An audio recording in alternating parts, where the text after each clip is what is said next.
Hello students, भौतिक विज्ञान की कक्षा में आपका स्वागत है। आज हम पढ़ेंगे अवतल दर्पण से प्रतिबिंब रचना। देखिए चित्र में यह अवतल दर्पण दिखाया गया है क्योंकि इसका परावर्तक पृष्ठ ये दबा हुआ है, दूसरी तरफ पॉलिश की गई है। दर्पण के द्वारक का मध्य बिंदु ध्रुव P, फोकस F, वक्रता केंद्र C। वक्रता केंद्र C और दर्पण के ध्रुव को मिलाने वाली रेखा मुख्य अक्ष। गोलीय दर्पण से चिन्ह पर पाटी में हमने पढ़ा था कि प्रकाश सदैव बाईं ओर से डाला जाता है, अतः यह प्रकाश डाला जाएगा इधर से, अर्थात वस्तु को हम बाईं ओर रखेंगे और दर्पण के परावर्तक पृष्ठ दर्पण को रखेंगे दाईं ओर, ताकि परावर्तक पृष्ठ पर वस्तु से आने वाला प्रकाश पड़ सके। गोलीय दर्पण से प्रतिबिंब की रचना के हमने 3 नियम पढ़े थे। ये 3 नियम एक बार रिवाइज करते हैं। पहला नियम था, यदि कोई प्रकाश किरण मुख्य अक्ष के समांतर दर्पण पर आपतित होती है तो वह परावर्तन के पश्चात फोकस से होकर जाती है। नियम नंबर 1 था।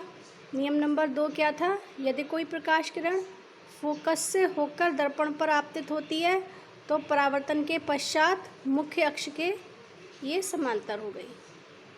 तीसरा नियम क्या था? यदि कोई प्रकाश किरण वक्रता केंद्र से होकर आती है तो वह परावर्तन के पश्चात उसी मार्ग पर वापस लौट जाती है। इन तीनों नियमों को हम एक बार दिखा रहे हैं आपको।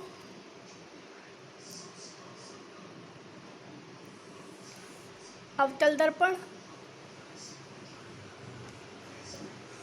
मुख्य अक्ष, फोकस, वक्रता केंद्र। मुख्य अक्ष के समांतर आने वाली प्रकाश किरण फोकस से होकर जाती है, फोकस से आने वाली प्रकाश किरण मुख्य अक्ष के समांतर होकर जाती है और प्रकाशिक केंद्र से आने वाली प्रकाश किरण परावर्तन के पश्चात उसी मार्ग पर वापस लौट जाती है।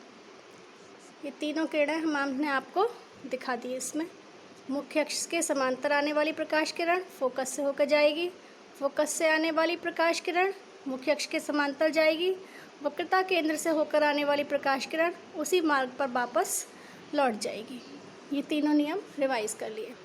अब देखिए, अवतल दर्पण से जब प्रतिबिंब बनता है तो हमने बहुत बार देखा कि कभी प्रतिबिंब सीधा बनता है, कभी प्रतिबिंब उल्टा बनता है, कभी प्रतिबिंब वस्तु से बड़ा बनता है, कभी वस्तु के बराबर बनता है और कभी वस्तु से छोटा बनता है। तो यह इस बात पर निर्भर करता है कि वस्तु को दर्पण से कितनी दूरी पर रखा गया है। भिन्न भिन्न दूरियों पर वस्तु की प्रतिबिंब की स्थिति, प्रकृति और आकार अलग अलग होता है। इसीलिए बहुत सारी स्थितियां हैं जिन स्थितियों में वस्तु को रखने पर प्रतिबिंब अलग अलग तरीके से बनता है। तो हमने पहली स्थिति ये ली कि जब वस्तु अनंत पर रखी हो। वस्तु कहाँ रखी है? वस्तु रखी है अनंत पर।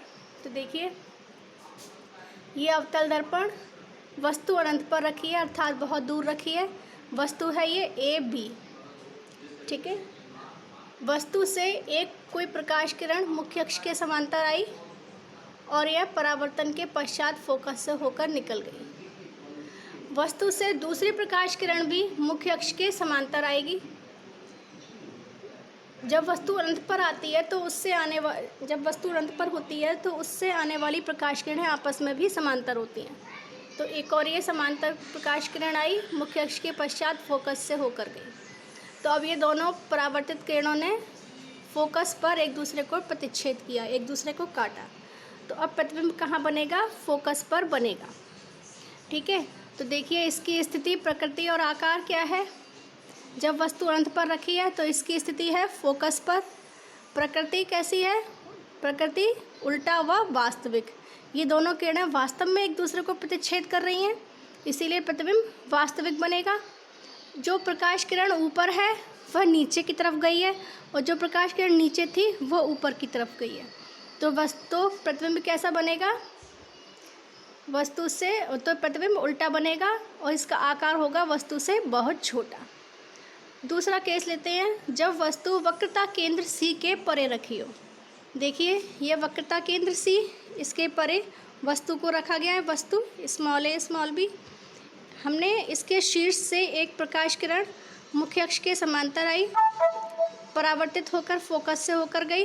दूसरी प्रकाश किरण फोकस से आई और परावर्तन के पश्चात मुख्य अक्ष के समांतर गई। इन दोनों परावर्तित किरणों ने एक दूसरे को प्रतिच्छेद किया, ए डैश बी डैश। तो प्रतिबिंब बनेगा ए डैश बी डैश। हमको बिल्कुल दिखाई भी दे रहा है कि ए डैश बी डैश जो वस्तु का प्रतिबिंब है वह ए बी से छोटा है, यानी कि प्रतिबिंब का आकार वस्तु के आकार से छोटा है। प्रतिबिंब कहाँ पर बन रहा है?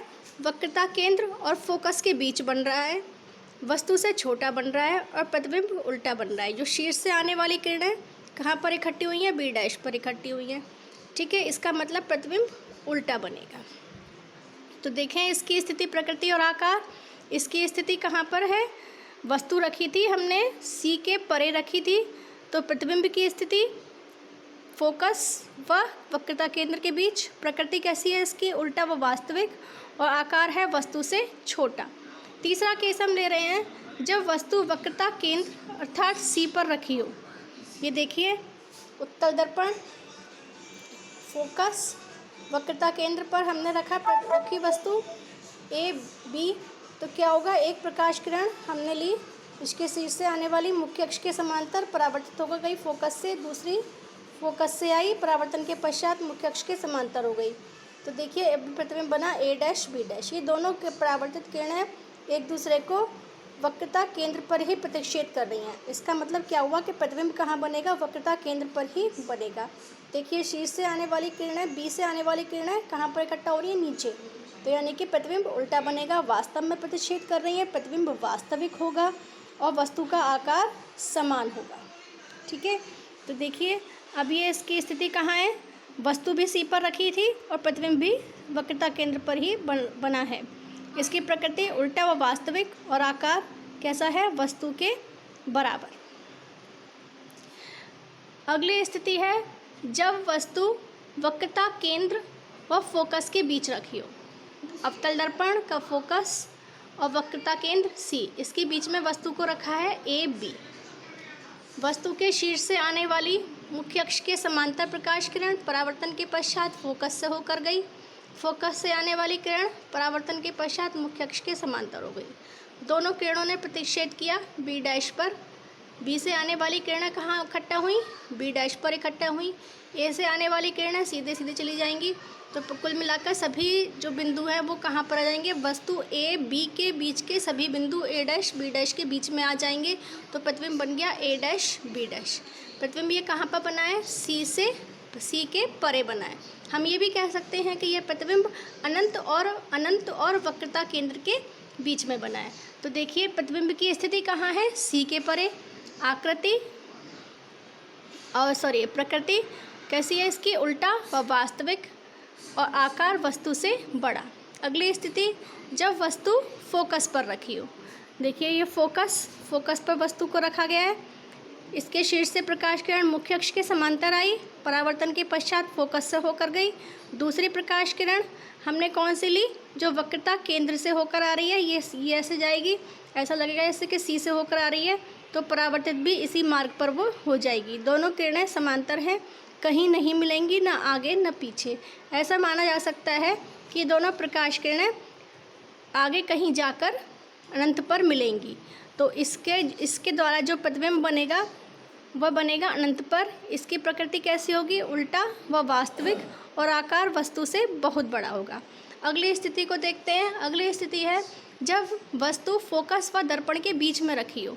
देखिए ये दर्पण और ये फोकस, इनके बीच में वस्तु को रखा ए बी। एक किरण इसके शीर्ष से मुख्य अक्ष के समांतर प्रकाश किरण आई, परावर्तित हो गई, फोकस से होकर जा रही है। दूसरी प्रकाश किरण हमने मानी कि वक्रता केंद्र से होती हुई आ रही है और ये उसी मार्ग पर वापस लौट गई। ये दोनों किरणें आगे की तरफ कहीं नहीं मिल पाएंगी क्योंकि इनके बीच की दूरी बढ़ती जा रही है। इसीलिए ऐसा लग रहा है कि ये दोनों प्रकाश किरणें पीछे से कहीं से निकल कर आ रही हैं और वह बिंदु है बी डैश। ठीक, ये दोनों प्रकाश किरणें वास्तव में कहीं नहीं मिल रही हैं, मिलती हुई प्रतीत हो रही हैं बिंदु बी डैश पर। अतः इसके द्वारा बना हुआ प्रतिबिंब आभासी होगा। हम देख रहे हैं बी से निकलने वाली प्रकाश किरणें बी डैश पर इकट्ठा हो रही हैं। इसका मतलब जो प्रतिबिंब बनेगा वह सीधा बनेगा, आभासी बनेगा, दर्पण के पीछे बन रहा है और वस्तु से बड़ा बन रहा है। अगली कक्षा में हम पढ़ेंगे उत्तल दर्पण से प्रतिबिंब रचना।